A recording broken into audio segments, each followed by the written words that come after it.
بسم اللہ الرحمن الرحیم۔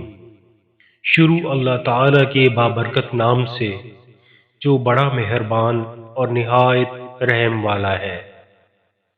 حضرت سیدنا یعلا رضی اللہ عنہ سے روایت ہے کہ اللہ کے رسول صلی اللہ علیہ وآلہ وسلم نے ایک آدمی کو کھلی جگہ میں غسل کرتے دیکھا۔ آپ صلی اللہ علیہ وآلہ وسلم منبر پر تشریف فرما ہوئے، پھر اللہ کی حمد و ثنا کی اور فرمایا، اللہ عز و جل بہت بردبار، حیادار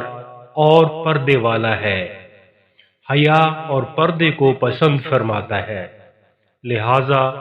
جب تم میں سے کوئی غسل کرے تو پردے میں کرے۔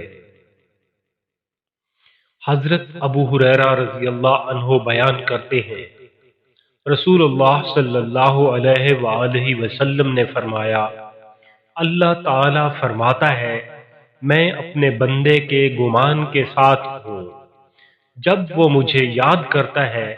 تو میں اس کے ساتھ ہوتا ہوں،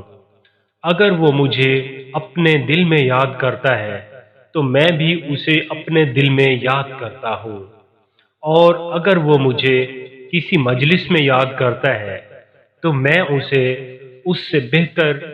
فرشتوں کی مجلس میں یاد کرتا ہوں۔